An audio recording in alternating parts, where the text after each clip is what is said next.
Deixa eu chamar o doutor Arruda Bastos, que ele está mais por dentro das informações do que nós, e eu já, como fiz agora há pouco, já agradeço, né, pela presença dele no nosso programa, sempre importante para nós, desde o princípio. Começou a pandemia, doutor Arruda já estava conosco no programa Covid-19, criado por nós durante 3 meses, para tranquilizar a população, para levar informações sadias, informações verídicas, porque era uma conturbação, era tanta notícia, era tanta desinformação, que a gente estava ficando meio louco. Doutor Arruda chegou para esclarecer, ele, com toda a sua experiência de ex-secretário de saúde, toda a sua experiência como médico, como administrador, como profissional da saúde, chegou e nos deu assim esse alento, ajudou a nossa emissora nos esclarecimentos, e como a pandemia aumentou, o pior dia de 24 horas, mais de 1.300 pessoas mortas pela Covid, doutor Arruda de volta conosco. Doutor, é uma alegria, como sempre, recebê-lo no nosso programa. Boa tarde, querido.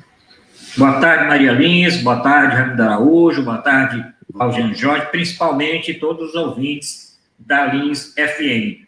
Maria, ontem foi 2.200, quase 2.300, né? Não mil. E eu tenho um número de hoje pior ainda do que ontem.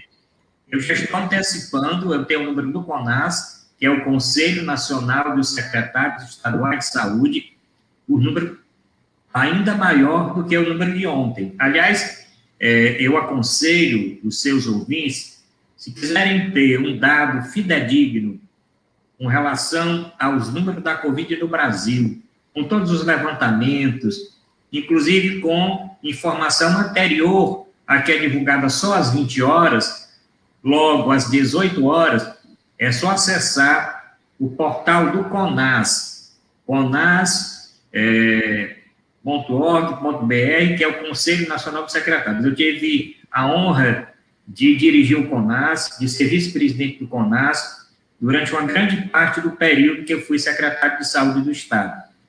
E os últimos números que eu tenho, Maria, só para dizer para você, olha, nós estamos com 79.876 casos confirmados no último período, 79 mil. Nós vamos bater facilmente 100 mil casos por dia, eu estou antecipando também. Nós vamos chegar a 100 mil casos por dia, em 24 horas, confirmados com exames laboratoriais. E nós estamos com 2.286.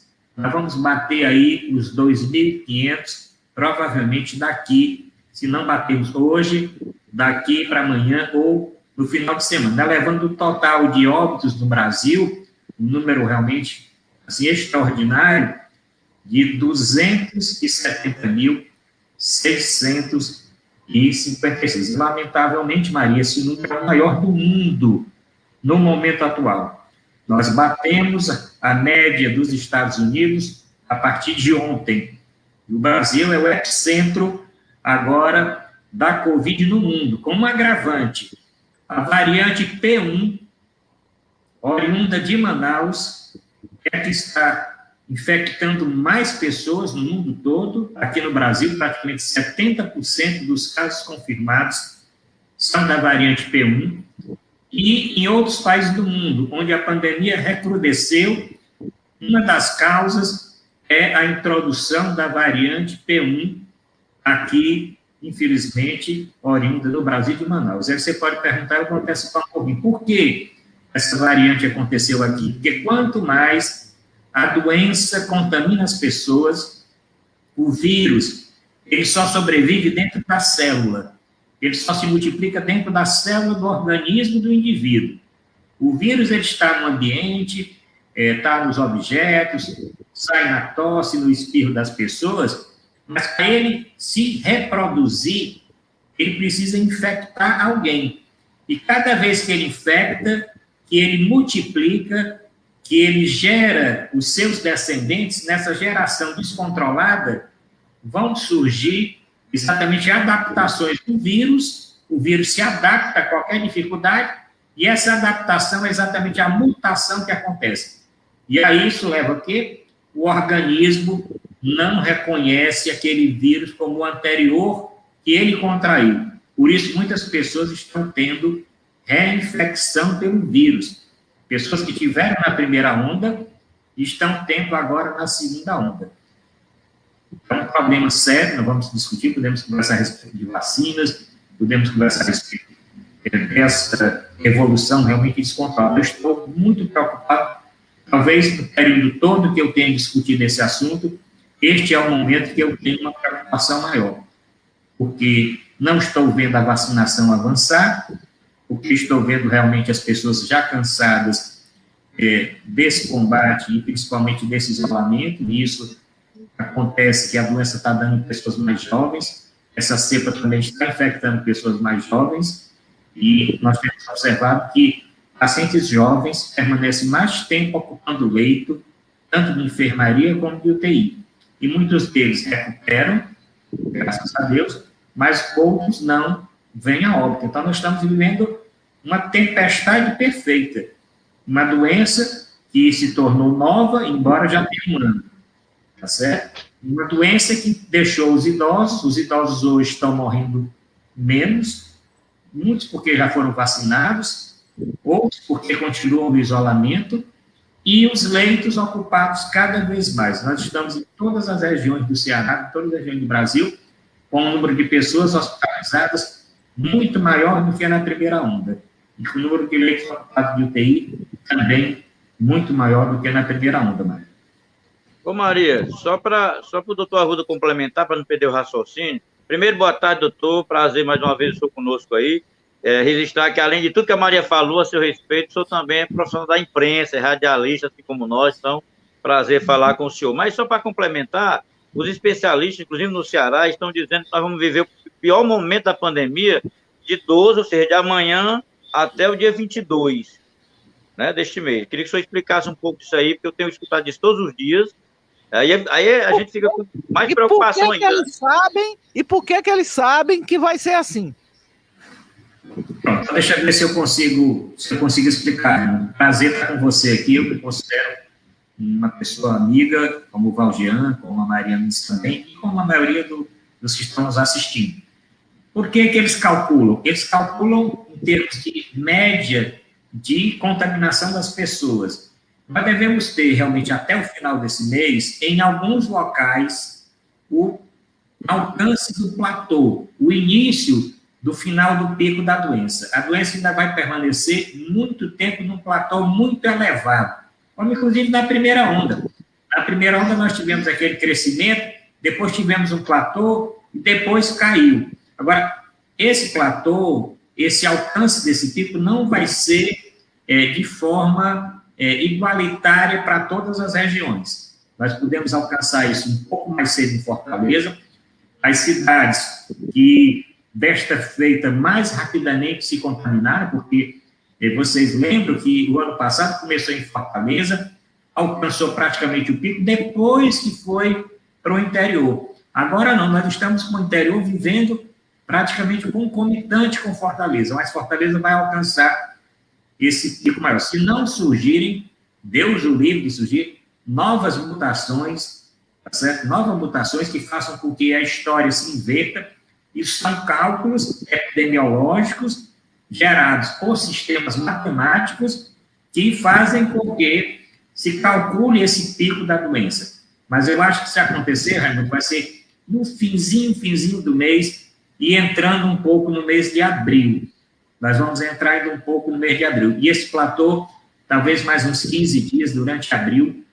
Agora, o pior período realmente da pandemia, aqui pelo menos em Fortaleza, em algumas cidades do Ceará, deve ser no final agora deste mês de março, infelizmente. Valjean. Doutor Arruda Bastos, seja bem-vindo novamente. Eu quero racionalizar aqui com o senhor. Eu elegi aqui alguns pontos que, na minha opinião, são os prenúncios do que nós estamos vivendo hoje. Primeiro, as eleições. As eleições, cada vereador andando em cada casa, cada conversinha ao pé do ouvido do prefeito, aquele pedidozinho do emprego, aquele pedidozinho da gratificação, aquele pedidozinho de consulta. O senhor sabe como são as eleições em todo o Brasil.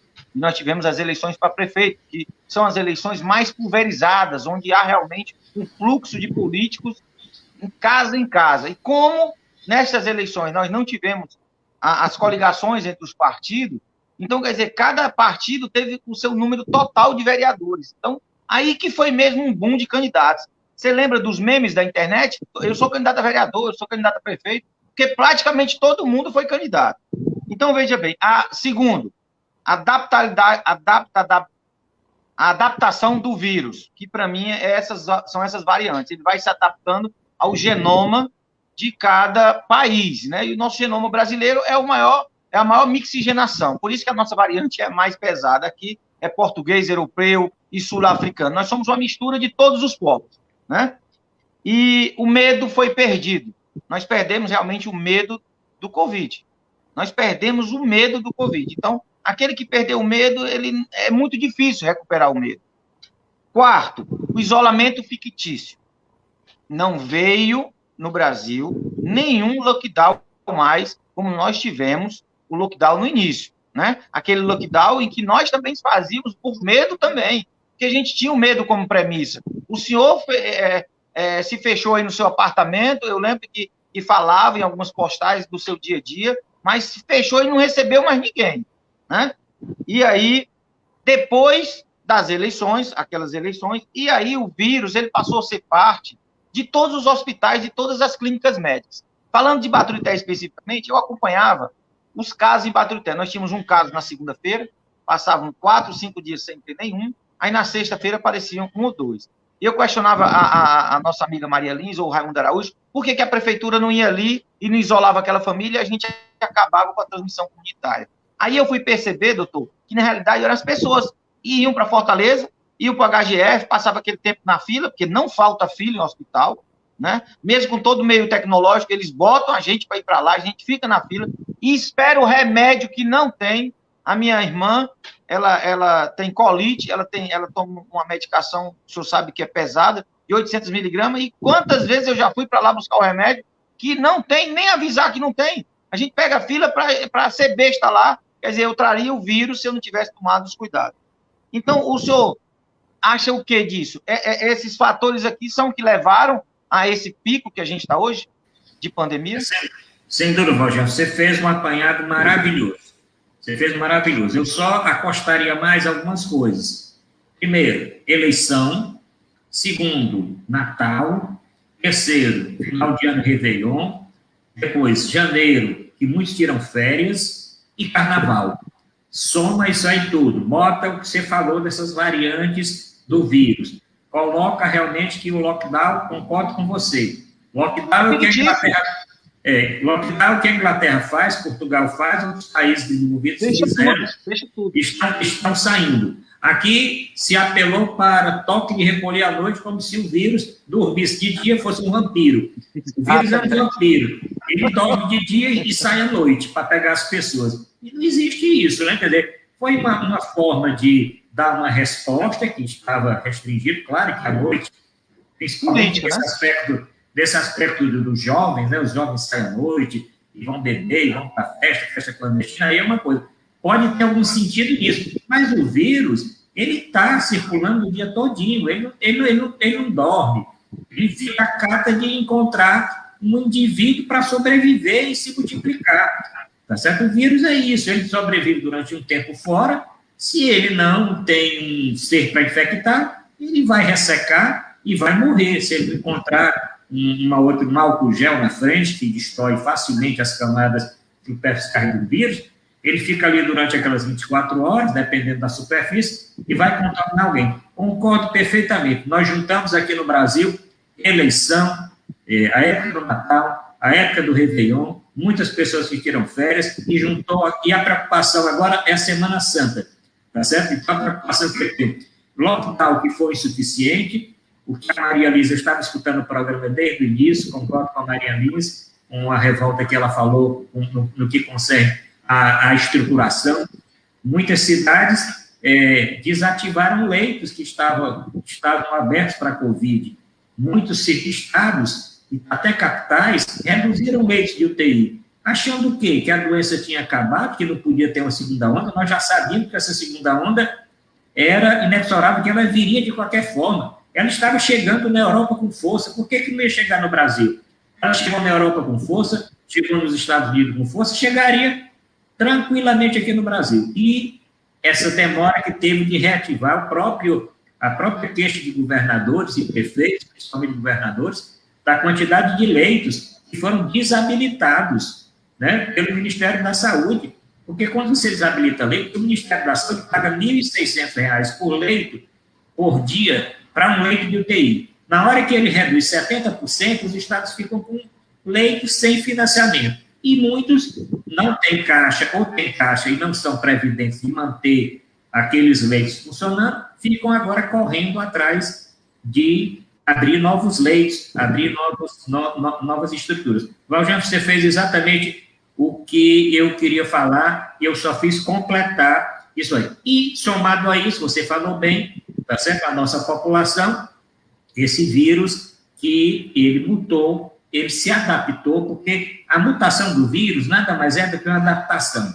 Maria. É igual uma bactéria, vou dar um exemplo, é igual uma bactéria que dá uma infecção numa pessoa, a pessoa toma um antibiótico, aquela bactéria fica resistente, depois ela lhe infecta de novo, você usa o mesmo antibiótico, ela não tem mais resposta.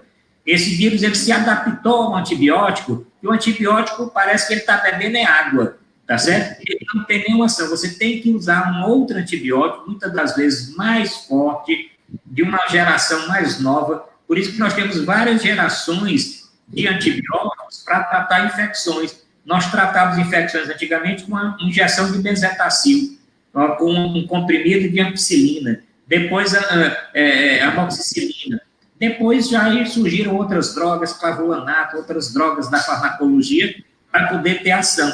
E o vírus, infelizmente, não tem medicamento, isso está confirmado, não tem medicamento, tá certo, para a maioria dos vírus. O que existe é a vacinação, que graças a Deus, para o H1N1 foi um êxito total, e até para a própria gripe. Hoje as pessoas morrem menos de gripe, a H1N1 acontece, mas também uma quantidade muito menor, e foi uma pandemia, que eu até acho que já disse para vocês, que eu era secretário na época que ela surgiu, com todas as indefinições, o que é que podia acontecer, o que é que não podia acontecer. Então, só existe uma situação no momento para cortar a transmissão, é o que o Valjean falou. As pessoas têm que ter, aqueles que possam, têm que dar o exemplo do isolamento, aqueles que têm condição têm que dar o exemplo do isolamento, tem que evitar que seja mais um na porta de uma UTI, mais um que transmita para os seus parentes, para os seus amigos, para os seus vizinhos a doença, porque isso é fundamental. Todos os países que tiveram sucesso nesta forma de agir estão hoje saindo, além de avançar, e aí nós estamos muito atrasados na vacinação. Nós temos países que já vacinaram 70% da sua população. Israel é um exemplo. A Inglaterra está chegando a 40%, os Estados Unidos estão passando de 30%. Brevemente, esses países vão estar com a doença totalmente controlada, vão abrir a economia e as pessoas não vão falecer. É uma queda substancial. Da mesma forma que tem um trabalho que eu tive acesso, talvez vocês tenham visto, que em São Paulo, os idosos entre 90 e 94 anos, que tomavam as 2 doses da vacina, e a segunda dose já tinham passado aproximadamente 20 dias, estavam imunizados, esses idosos não estão nas UTIs mais, não estão na relação de óbitos. Os que estão na relação de óbitos são aqueles idosos mais jovens, que infelizmente a vacina não alcançou ainda 60 anos a mais, alcançou nem 75% a mais, não se completou essa vacinação de 75 anos a mais. Mas como ela foi feita escalonada em alguns estados, foi feita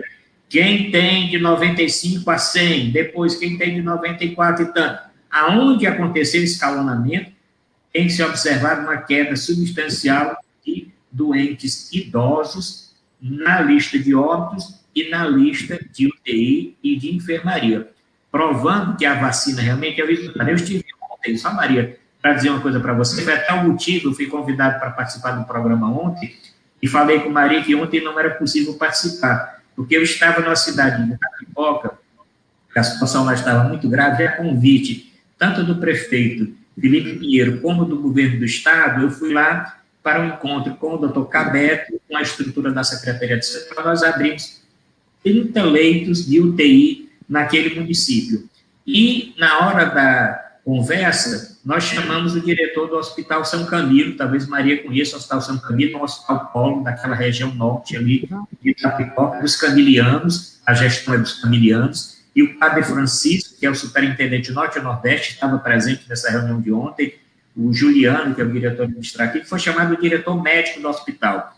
E ele disse lá, doutor, vocês estão querendo que nós coloquemos esses leitos para funcionar. Eu vou dizer para o senhor, só vai ser possível colocar esses leitos por causa da vacinação. Porque o ano passado, na altura dos acontecimentos que a pandemia está hoje, eu estava com 51 profissionais de saúde de licença, de quarentena, porque eles tinham adoecido. Desde que a vacina foi implementada, e lá na região, no primeiro dia de vacina, se priorizou realmente a linha de frente e se priorizou os profissionais que estavam mais expostos, nenhum dos profissionais do hospital, depois disso, apresentou quadro ou estão afastados. Com isso, nós vamos poder ampliar os leitos. E ontem mesmo, já à noite, 10 pacientes estavam internados na nova UTI que foi aberta ontem naquela região.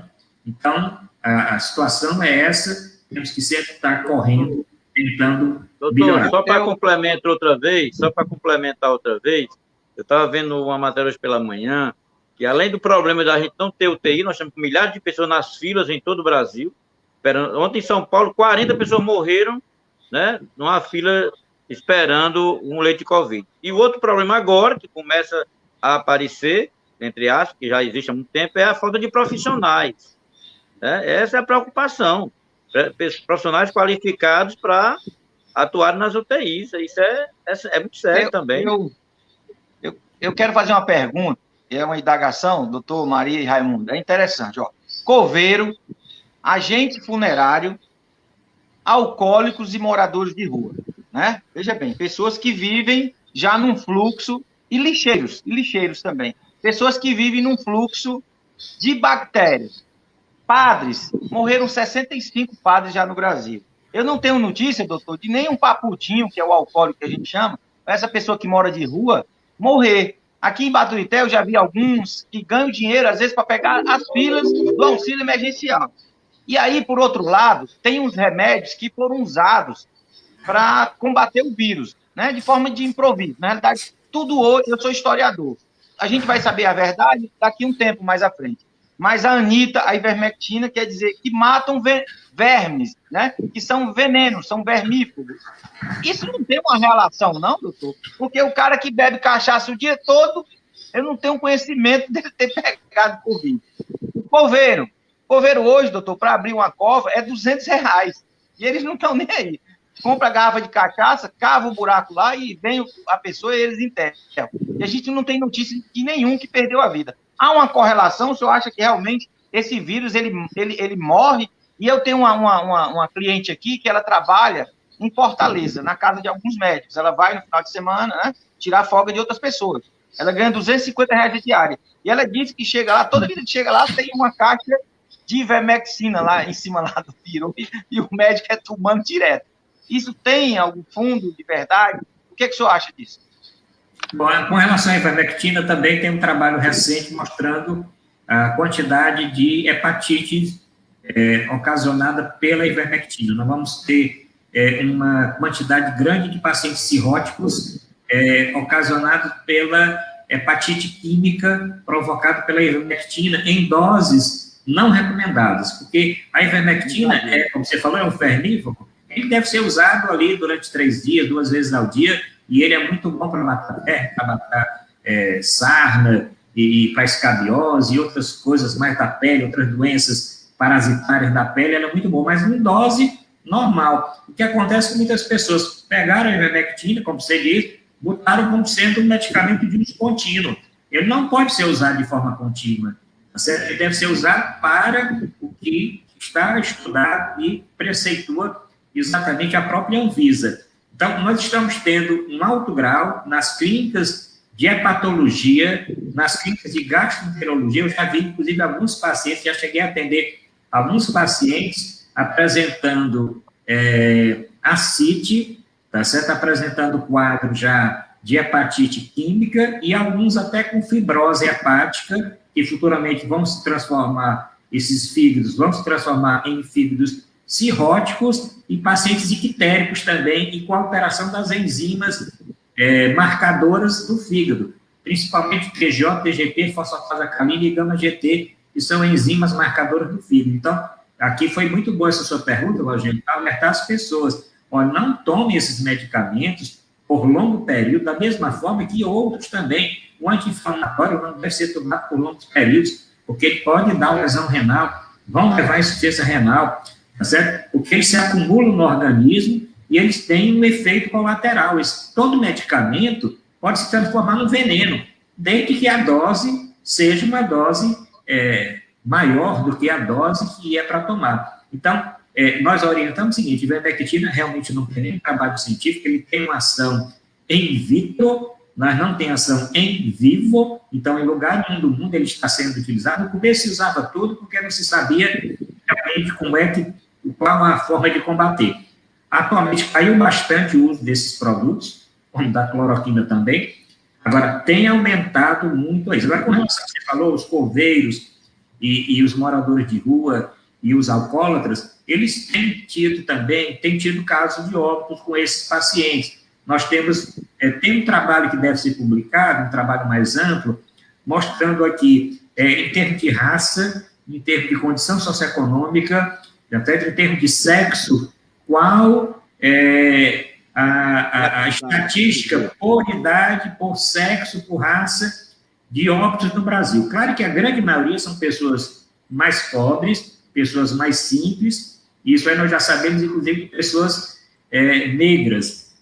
Uma boa parte dos pacientes, como nos Estados Unidos, ficou confirmado isso, em trabalhos que já foram publicados no Brasil, não tem nenhum trabalho ainda, assim, de credibilidade publicado que trate disso. Agora, o que nós temos que fazer, o que os governadores estão fazendo, os prefeitos, eu parabenizo, inclusive, os prefeitos aqui da região do Maciço e Baturité, que ao se falar rapidamente, devia surgir um consórcio para a aquisição das vacinas pelas prefeituras, isso articulada pela Federação dos Municípios, os municípios dessa região, rapidamente, tá certo? Eles assinaram esse documento e se cacifaram, porque ontem o presidente Bolsonaro, numa solenidade no Palácio, inclusive pela primeira vez usando máscara, né? Assim, fazia muito tempo que não usava, todos estavam usando, ele assinou a possibilidade de estados, municípios e até iniciativa privada adquirir as vacinas, desde que essas vacinas fossem colocadas à disposição do PNI, que é o Programa Nacional de Imunizações. E se essas vacinas fossem colocadas pelo PNI até o término da vacinação de todos os grupos prioritários, isso podia ser feito. E a iniciativa privada, inclusive, poderia utilizar, depois da vacinação dos grupos de risco, para utilizar as vacinas para os seus funcionários, né? Ou até mesmo para comercializar as clínicas privadas que comercializam vacina. Contanto que a metade das doses fosse disponibilizada, mesmo assim, depois do grupo de risco, para o PNI. Eu acredito que agora as vacinas elas vão entrar num ritmo maior, embora nós tenha um risco aí de paralisar, tanto que o governo brasileiro fez um apelo ao governo chinês, encaminhou um documento, o Ministério da Saúde, o secretário executivo, o Wesley, encaminhou para o embaixador chinês do Brasil, uma solicitação, assim, muito urgente, de que o governo chinês disponibilize a venda, não mais da Coronavac, que isso já está pacificado, e o Butantan vai produzir aí essa quantidade de vacina de acordo com o que foi acordado com o Ministério da Saúde. Mas outro laboratório chinês, ele possa comercializar também a outra vacina disponível no país, que venha rapidamente para o Brasil. Então, vamos aguardar que seja finalizado o acordo com a Pfizer, porque agora é só conversa, não tem nada no papel ainda, não saiu o calendário da Pfizer, a Janssen também, que é outra vacina que já foi aprovada nos Estados Unidos. O que nós temos que fazer é correr atrás, governadores, prefeitos, iniciativa privada, Ministério da Saúde, correr atrás onde existir vacinas que essas vacinas sejam disponibilizadas o mais rapidamente possível, para terminar os grupos prioritários. Olha, nem todos os médicos foram vacinados, Maria. Eu conheço centenas de médicos que não foram vacinados ainda, enfermeiros e técnicos, não foram, porque as vacinas não foram em quantidade suficiente para isso. Os idosos ainda estão aí naquele grupo de 75 anos. Quando chegar para 60, tem muito mais pessoas com 60 anos, 65, 70, do que acima de 75 anos. Nós temos uma grande quantidade de pessoas ainda para serem vacinados. E os profissionais de saúde, aqueles na linha de frente, uma boa parte já se vacinou. Está bem, doutor Arruda, tem que abrir. Tem que abrir para as pessoas comprarem a vacina. Isso vai facilitar muito, porque todo mundo tem um laboratório, todo mundo tem um amigo. Os prefeitos daqui não se reuniram para formar um consórcio e comprar a vacina de um laboratório. Todo mundo pode. Eu acho que já votaram na primeira. São 2 etapas, né? Já passou na primeira fase para liberar essa compra das vacinas e tomara que isso chegue rápido. Mas o Eli Araújo, o Leone, está dizendo: Valjean, o nosso governador não consultou o significado da palavra lockdown no Google. Na mente dele, o vírus dorme e acorda na hora que o governador quer, né? Na hora que Camilo quer. Tem outra pessoa aqui que diz assim: doutor, por que o senhor não fala das mortes por outras doenças, só fala de morte pela Covid? Gostaria de falar. É sempre essa pergunta, quando eu participo de algum programa. Então, Adonis, eu gosto de falar, eu falo de tudo. Que pergunta eu falo. Você pergunta, eu vou falar. E essa pergunta nunca deixa de ser questionada. As outras mortes continuam. Agora, indubitavelmente, nós tivemos agora uma acréscimo grande, quer dizer, nós estamos a chegar aí a 3.000 óbitos por dia de uma doença só. As outras continuam, estão somadas a esta doença específica. Nós temos o quê? Uma doença em cima de dezenas de outras doenças que matam. O que foi reduzido em termos de mortalidade foi a mortalidade no trânsito, porque diminuiu a circulação em alguma quantidade, diminuiu um pouco a mortalidade por outras causas não infecciosas, que as pessoas também deixaram de circular, ou até mesmo infecciosas, mas as doenças tipo câncer, AVC, o infarto do miocárdio, continuam realmente acontecendo. Elas continuam, e a estatística, se você quiser ver toda essa estatística, eu posso passar um programa todo, se eu abrir aqui o site da Secretaria da Saúde, você pode procurar quantas pessoas morreram de dengue, quantas pessoas morreram de chikungunya, quantas pessoas morreram de AVC, quantas pessoas morreram. São as mortes que acontecem em todos os tempos, em todos os anos. Uma média, mais ou menos, disso. Agora, o que nós estamos falando agora, porque realmente não vai ter nenhuma doença que vai conseguir matar por dia 3.000 pessoas. Não tem uma doença, eu posso assegurar, que no Brasil não morrem 3.000 pessoas de uma doença específica por dia.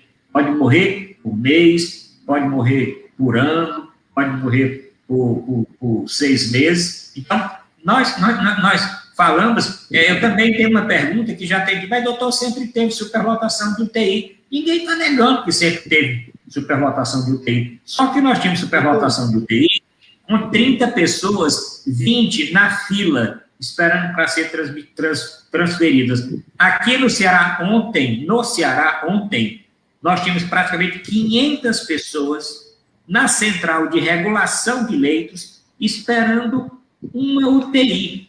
No máximo que nós alcançamos isso, em todos os tempos, foi chegar aproximadamente 70, 80 pessoas aguardando o leito. O Raimundo sabe bem como funciona a regulação dos estados e dos municípios. Tem uma central que regula todos os leitos. 70, ou 100, ou 200, ou 1.000, não era para ter essa demanda reprimida. Não era para existir. Claro, mas aí esse dado... Um país rico como nós, e a gente pagando impostos tão caros, não era para ter essa demanda reprimida, por hipótese alguma.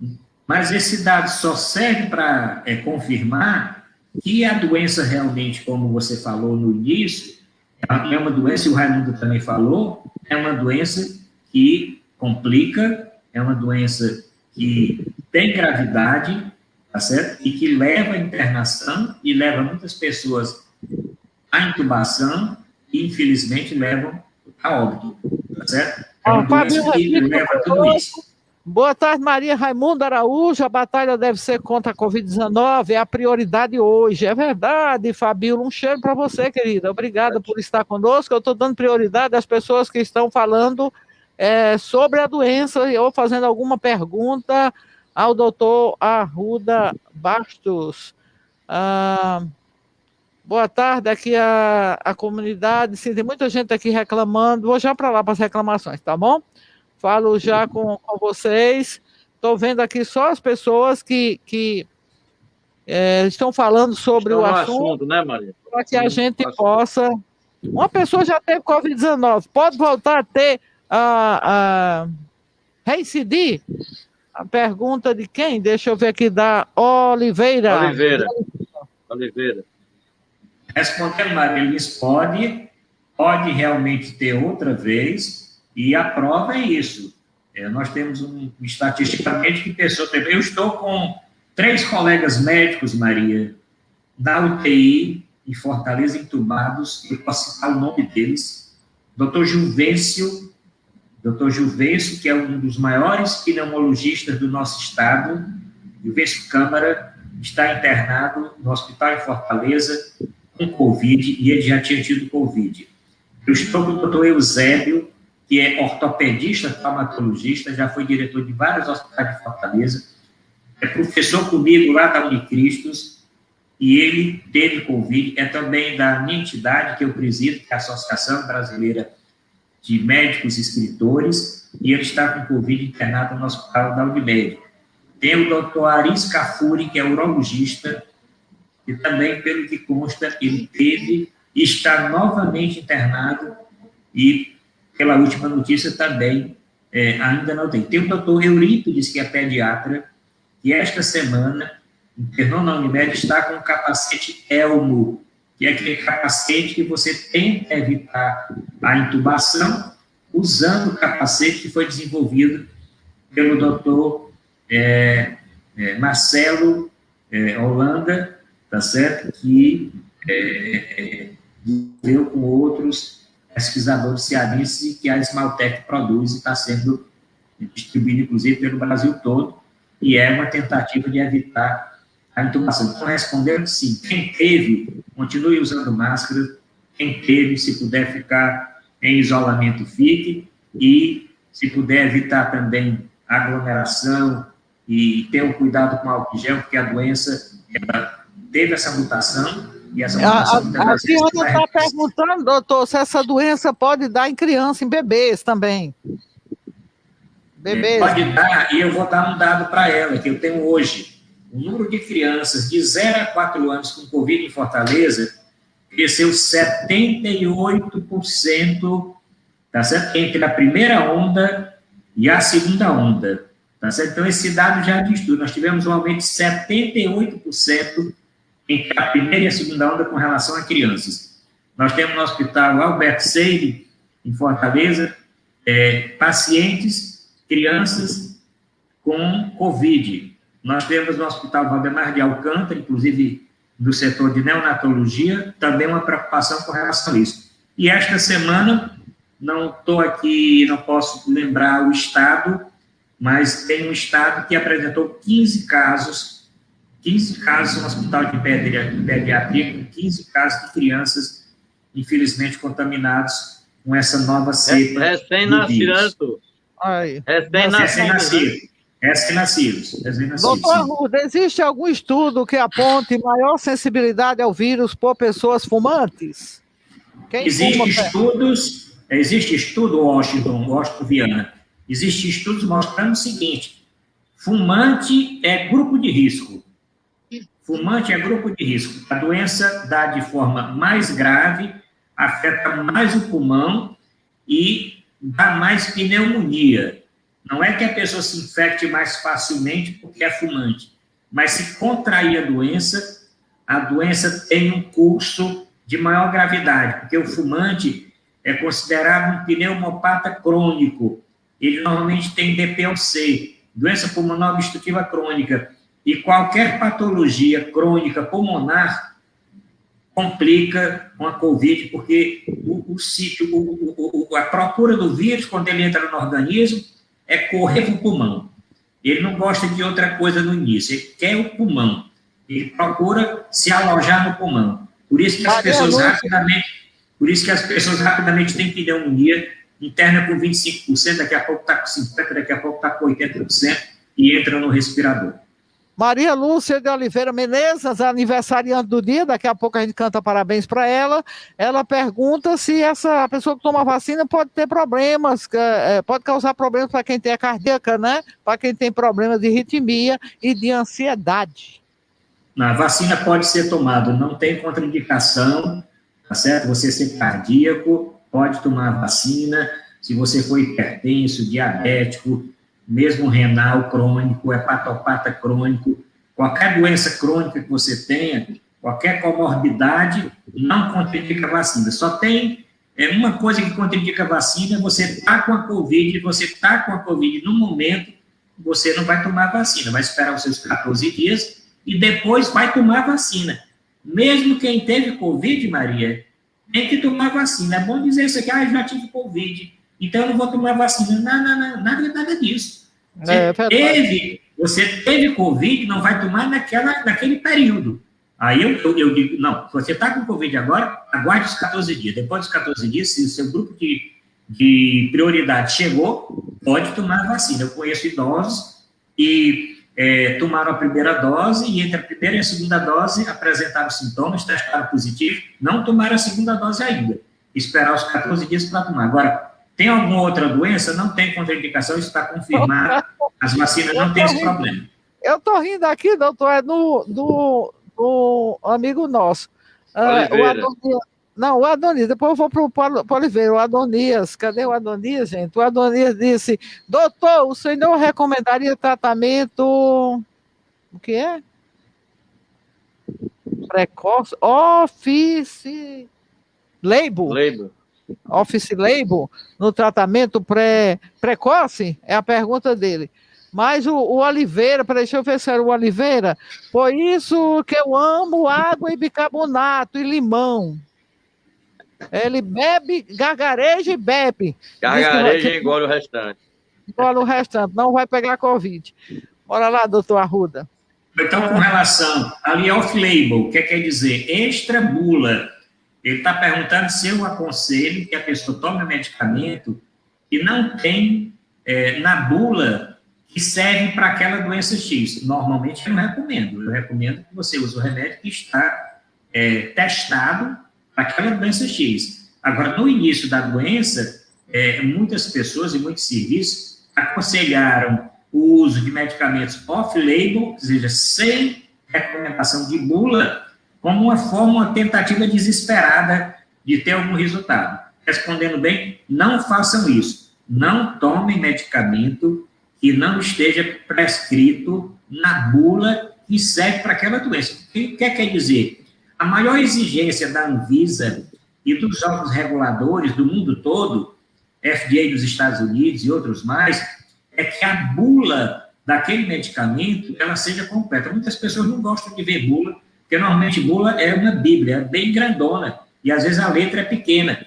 Mas a bula é uma exigência da Anvisa, das agências reguladoras, que conste lá: este medicamento serve para piolho, sarna, lombriga e tal coisa. Não pode ter ali, serve para tratar câncer. Aquele remédio não foi testado e nem aprovado para tratar câncer. Então, não pode. Então, só toma o medicamento que esteja dentro das especificações e dentro da bula. A Marcelene Rodrigues, boa tarde, Maria. Pergunta ao doutor: quem tem alergia pode tomar vacina? Porque eu tenho um irmão que é alérgico. E aí, doutor, pode ou não pode tomar vacina? Pode tomar vacina e a alergia também, inclusive a bronquite asmática, que é um quadro alérgico pulmonar, é também risco. O profissional, a pessoa que tem asma brônquica ou que tem um quadro alérgico ou uma doença autoimune, que é uma coisa mais grave do que um simples quadro alérgico, a pessoa que tem artrite reumatoide, que tem lúpus, que tem outras doenças, tudo isso é fator de risco. Não contraindica tomar vacina. Pode tomar vacina. A Doutor, Tiana, só quem não pode tomar, doutor, por enquanto são as grávidas, é isso? Só quem não pode tomar por enquanto são as grávidas.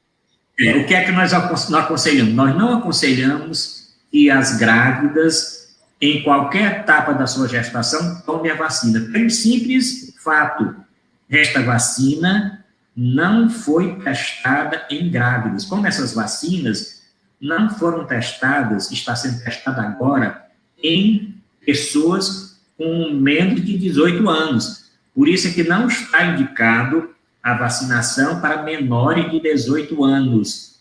Tá certo? Só depois dos testes de fase 3 para gestantes e até mesmo lactantes, aquelas senhoras que já estão no puerpério, que já tiveram filho, estão amamentando, existe muita dúvida, a não ser que o obstetra da paciente indique que quem está em período de lactação use a vacina. Normalmente, quem está grávida, pessoas com menos de 18 anos, estejam amamentando, não tem indicação de uso da vacina por falta de testes para isso. A Tiana Oliveira, eu tive o sintoma só 4 dias e depois não tive mais nada. Não sei se era Covid.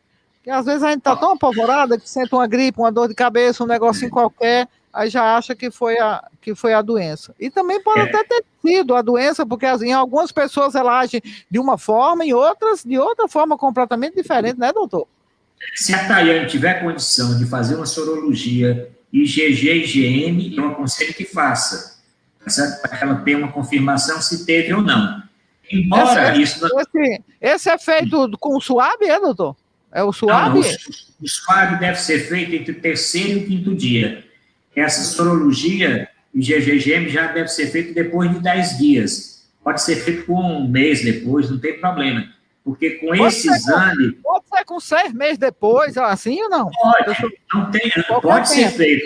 Pode ser feito. Só que, como eu falo muito em trabalhos científicos, e a vacina ela começou agora mais precocemente no país em janeiro. Não tem ninguém que tenha sido vacinado em novembro. O país que começou a vacinação mais precoce foi janeiro. Nós não temos ainda a duração do efeito das vacinas com relação à permanência da imunidade. Até mesmo porque nós não temos um trabalho que confirme quanto de imunidade a primeira onda deixou. Porque em estudos feitos, essa imunidade ela é muito fugaz, ela é muito pequena. Ela, depois de 4, 5 meses, não tem mais vestígio de nenhuma imunidade. Da mesma forma que uma gripe, que você precisa vacinar todos os meses, porque ela não dá uma imunidade maior. Tá certo? Então, isso é um outro problema, Maria. Pode ser que seja necessário vacinar todos os anos. Uhum. O André Farias, boa tarde. Existem sequelas deixadas pela Covid? E se existem, quais são elas? Olha, muitas sequelas. Poucas pessoas falam disso. Olha, nós temos uma legião de pessoas deficientes pela Covid. E não são poucas, não. E não são poucas. A Covid pode dar permanentemente lesão cardíaca. A Covid pode dar permanentemente lesão grave respiratória. A pessoa fibrosa o pulmão e fica com uma pneumopatia crônica grave. Pode dar perda de memória. Pode dar Alzheimer, inclusive, precoce. Tem estudos querendo levantar isso. Mas isso é Covid, mas a vacina, ele está perguntando se a vacina tem sequela. Não, eu entendi como se fosse a Covid. Vacina não tem nada, pode tomar. A doença Covid, eu entendi como se fosse perguntando se a doença Covid dava sequelas. Muitas sequelas. E as pessoas não falam disso, falam muito. É verdade, eu disse isso mesmo. É a Covid, mano. Sequela Covid, A Covid é uma praga para sequela. É uma doença que mais tem dado sequela e sequela grave. Eu conheço vários profissionais que não voltaram a clinicar mais, tiveram uma doença no início e estão totalmente inutilizados para a sua profissão. Médicos que não serão mais médicos, enfermeiros que não serão mais enfermeiros, professores que não serão mais professores, profissionais de construção que não vão ser mais, porque não recuperam a força muscular, não recuperam a função pulmonar, muitos ficam com problemas cardíacos perdem um pouco da memória, principalmente recente, e isso é só o que se sabe até agora, com um ano de doença. Nós vamos ver essas sequelas a mais longo prazo, depois de mais algum tempo. Nós podemos descobrir que essa doença dá uma doença mais grave ainda daqui a 5 anos, você nem sabe ainda.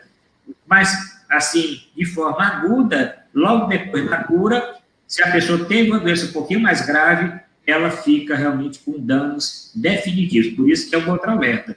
Alerta para a pessoa terem cuidado. Não é só o problema de óbitos, não é só o problema de ir para uma UTI, não é só o problema de ir para o hospital, é as sequelas que a doença dá. A doença dá sequelas em muitas pessoas. A Tiana disse que ela sentiu muita dor nas costas, como nunca havia sentido antes, falta de ar e dor nas pernas e tosse. Foi os sintomas dela, né? Cada uma pessoa tem um sintoma diferente, doutor? Não, todas têm o mesmo... Não, algumas pessoas, Maria, apresentam sintomas e outros apresentam outros tipos de sintomas. Normalmente, esses sintomas que ela falou aí são sintomas que boa parte das pessoas sentem. Fraqueza muscular é um sintoma. E existem aqueles sintomas clássicos, né? Perder o paladar, perder o olfato, né? São sintomas bem, assim, característicos, né? A febre que pode dar, a febre repentina, a certa dor de cabeça, a diarreia. Hoje nós temos encontrado com essa nova cepa pacientes que o primeiro sintoma é digestivo, vômitos, náuseas e diarreia. Agora, o que ela falou são sintomas realmente. Como nós estamos tendo muitos casos, quem apresenta mais de 3 sintomas sugestivos de Covid, a gente sempre coloca como sendo um caso suspeito, né? Então, tosse. Ela disse que nunca teve problema de falta de ar. Se você nunca teve problema de falta de ar e apresenta agora, é muito sugestivo que seja uma doença nova que você contraiu, né? Então, o que é que eu aconselho? Se ela está bem agora, se ela recuperou, se for possível, fazer uma avaliação, uma ausculta pulmonar, e se tiver condição de fazer um exame, uma radiografia mesmo simples do tórax, e, se for o caso, fazer uma pesquisa sorológica. O Adonias disse, eu tomo frequentemente magnésio, vitamina D, água com limão, testei positivo e não senti nenhum sintoma. Ô Adonias, pode ter sido pelos seus remédios que você tomou, mas pode ser seu organismo. Em algumas pessoas, o remédio, aliás, a Covid, ataca de uma forma, em outras, de outra forma. Uns ficam bom rápido, outros morrem, outros ficam com sequela. É muito difícil você dar um diagnóstico, né, doutor? Dizer assim, é assim, dessa forma, é assim que ocorre, porque pelos relatos que eu escuto, é bem diferente. A É isso que ele falou, né? Quer dizer, vitamina X, desde que seja numa dose, que não dê intoxicação para a pessoa, água com limão, não faz mal água com limão. Eu gosto de tomar meu suco de limão, inclusive aqui tomando aqui, eu estou tomando aqui no momento. Isso pode ser usado, mas não podemos correlacionar diretamente a isso, porque você falou bem, a doença depende muito do hospedeiro, depende muito do fator imunológico, depende muito da quantidade de vírus, Maria, a quantidade de vírus que infectou a pessoa. É diferente você ser infectado por poucos milhões de vírus e você ser infectado por bilhões e bilhões de vírus. Então, se você se infecta por mais vírus, essa carga viral é o que está acontecendo nessa variante. Ela infecta mais, ela vai chegar um monte que o seu organismo não tem soldado para destruir. Então, ela vai e avança. Se você tem uma quantidade menor de vírus, você dá tempo ao organismo fazer ali, organizar suas defesas, né? Então, isso tudo influencia. Por isso que a máscara é importante, porque mesmo se você se contaminar com a máscara, a sua contaminação vai ser menor.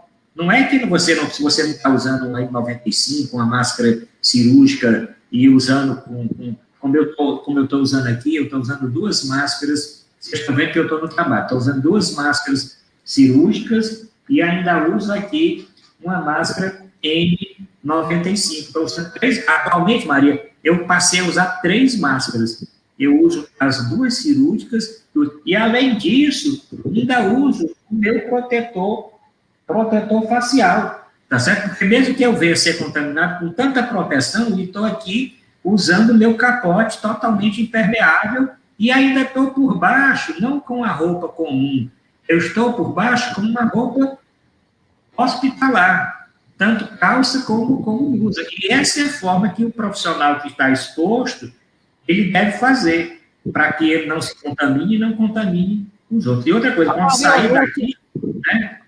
A Maria Lúcia Almeida, boa tarde, Maria. Eu tive a Covid em abril do ano passado e ainda estou com sequelas. Sinto muita falta de ar, dores nas costas e nas pernas. Me atacou também a vista e a audição. Será que posso tomar a vacina? Pode, Maria Lúcia Almeida, pode tomar a vacina, tá certo? É uma forma de você evitar ter uma segunda contaminação, e você já tem tantos sintomas, tantas sequelas, uma segunda contaminação viria a agravar tudo que você já tem. Doutor, eu quero lhe agradecer, né, pelo carinho que o senhor tem por nós, por ter estado com a gente agora nesse período mais crítico, quando as pessoas estão bombardeando as nossas redes, né, com perguntas, as nossas plataformas digitais e também pelo WhatsApp. Eu fiquei muito feliz de ter o senhor aqui e espero contar sempre com o senhor para que a gente tire essas dúvidas, né, esclareça melhor a nossa população. Bom, obrigado, Maria, pelo convite, como sempre, na primeira onda, estou sempre disponível, a não ser que seja um momento que eu esteja tratando de um outro assunto inadiável, eu estou sempre disponível.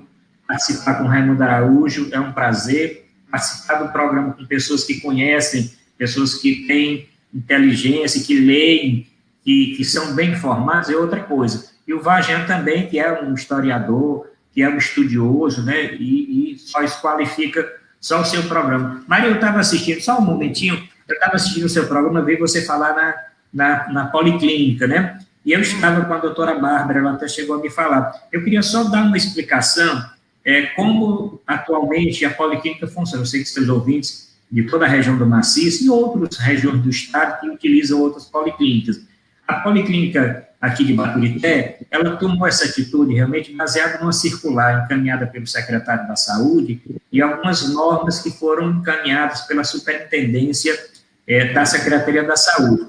A preocupação era o seguinte, era não deixar que pacientes oriundos de muitos municípios pudessem, numa recepção, contaminar uns aos outros, porque nós estamos tendo barreiras sanitárias, né? Você sabe que uma das principais coisas, Baturité, até para parabenizar o prefeito, que colocou uma barreira sanitária, inclusive, todas as vezes que eu venho aqui, eu passo por ela, medem a minha temperatura, pedem para onde é que eu vou, perguntam o que é que eu faço aqui, etc., quando é uma pessoa que não me conhece, quando me conhece, já sabe que eu venho aqui para a Policlínica. Então, a finalidade é não cruzar a incidência, o nível de contaminação dos municípios, paciente contaminando outros. Então, aqui na Policlínica foi adotado o seguinte, toda doença que é tempo-dependente, toda doença oncológica, nós estamos funcionando integralmente. Então, pré-natal de risco, nós estamos com capacidade máxima do pré-natal de risco. O pré-natal de risco é tempo-dependente. Ninguém vai parar o pré-natal, para o pré-natal, deixa a pandemia passar. Então, tanto a doutora Ana Doroteia, como o doutor Rodrigo, tanto exames como a ultrassonografia e como as próprias consultas desses profissionais do pré-natal de risco, utilizando normalmente. Nós tivemos uma preocupação grande com o setor de urologia, os casos de suspeita de câncer de próstata, se elevado, pacientes no pós-operatório, no pré-operatório, ou aguardando o resultado de biópsia, ou fazer biópsia. No setor de urologia, o doutor Humberto funcionando normalmente. Na parte da mastologia, o doutor Carlos Renato, em todos os diagnósticos e tratamento e acompanhamento de nódulos mamários suspeitos, mamografias suspeitas e casos de pré- e pós-operatório de câncer de mama funcionando normalmente com as funções, com a corebiópsia, com tudo da oncologia. No meu setor, que é oncologia ginecológica, que é o que eu sou cancerologista, e o meu setor é oncologia ginecológica, todos os pacientes que têm citologia de lesões suspeitas ou pré-cancerosas, NIC1, NIC2, NIC3, ou atipias, ou doenças sexualmente transmissíveis que podem levar ao câncer, ou então diagnóstico de câncer inicial ou câncer avançado, citologias alteradas e biópsias, resultado de biópsia pré- e pós-operatório, funciona normalmente. Inclusive, eu estou aqui hoje fazendo, cheguei aqui cedinho, 7 e pouco, e até pouco tempo estava atendendo exatamente meus pacientes. No setor de cardiologia, nós mantivemos uma coisa importante, que tinha uma carência grande, que é o ecocardiograma. Então, nós temos 2 dias retirando esse quadro, até mesmo porque a Covid tem dado problema cardíaco. Dentro das sequelas, nós temos problemas cardíacos. A nossa parte radiológica funcionando, inclusive dando suporte ao Covid aqui na região. Nosso laboratório funcionando para esses casos, e nós colocamos telemedicina com 2 médicos que são do grupo de risco também, tá certo? E para dar uma orientação àqueles pacientes que desejem ter uma informação precisa, dados diretamente por um médico, que é o doutor Ivo, e que fazia pequenas cirurgias aqui, como também dessa área de cirurgia, como nós não estamos podendo fazer cirurgias eletivas e tratamentos eletivos. E também o doutor Jarbas, que atende mais a parte clínica. Então, os 2 estão com o telefone, dando todas essas orientações. É um complemento ao que o Estado faz e que os municípios fazem. Nós estamos avaliando bem os casos, isso foi decretado até agora, o dia 18, que é quando termina essas orientações mais rígidas do governo, tá certo? E nós estamos avaliando semana a semana e temos já um plano. Na outra vez que nós fizemos na primeira onda, nós voltamos, inclusive, com um aumento do atendimento que nós conseguimos, de junho a dezembro do ano passado, retirar toda a carência, a fila daqueles pacientes que estavam aguardando. Então, quero tranquilizar que nós estamos tendo esse máximo cuidado de, logo que possível, ampliar os atendimentos e ampliar de uma forma dobrada para que aqueles pacientes que têm marcação, que foram marcados nesse período,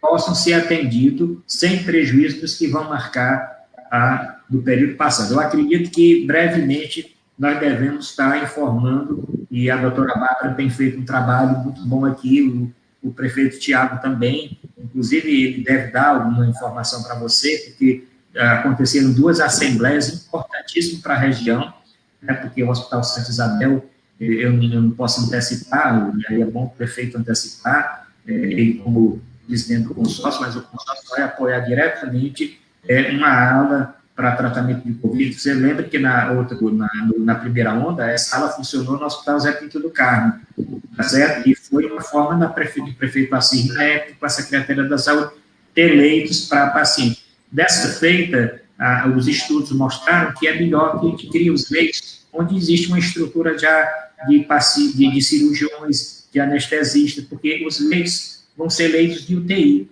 E eu acho que nós vamos ter, a Covid vai trazer para a região do maciço de Baturité, pela primeira vez, realmente leitos permanentes de UTI. Está sendo implantado agora, nesse exato momento, no Hospital Santa Isabel, uma usina de oxigênio, porque nós não falamos, mas a crise de oxigênio que Manaus viveu há algum tempo atrás, em janeiro, o Ceará também está correndo para que isso não aconteça. Está correndo da seguinte forma, tentando instalar usinas de oxigênio em hospitais, onde for possível, e articulando principalmente com a White Martins, que tem uma planta que produz oxigênio no PECEM, que é uma das maiores da América Latina, e outros fornecedores, para que isso não aconteça. Então, essa usina já está sendo construída no Hospital Santa Isabel, mas essas notícias eu vou deixar aí para o prefeito, se você desejar, dessas informações. Isso é uma articulação do consórcio com o governo do Estado. Estou só antecipando, e realmente aqui, apesar de todos os problemas, o consórcio público de saúde, que você conhece bem, que é um modelo de gestão da minha época de secretário, está atento, inclusive agora mesmo, comprando EPIs para apoiar os municípios que necessitam de EPIs, e EPI é uma coisa que tem muita dificuldade dos municípios adquirirem, e o consórcio com uma facilidade maior. Um abraço para você. Abraço, doutor. Um beijo no coração. Obrigado pelo carinho. Que você precisando é isso. Aquelas orientações que eu lhe dei tão válidas, mas aquilo que você mandou para mim é o correto, tá certo? É você fazer aquilo que você colocou. Um abraço do Raimundo, Um abraço para o Valjean, que caiu, e principalmente para todos os ouvintes, dizer que eu estou retransmitindo o seu programa também nas minhas páginas sociais. Vai ter muito comentário lá também, brevemente. Se Deus Quer dizer, quiser. daqui a pouco, na minha página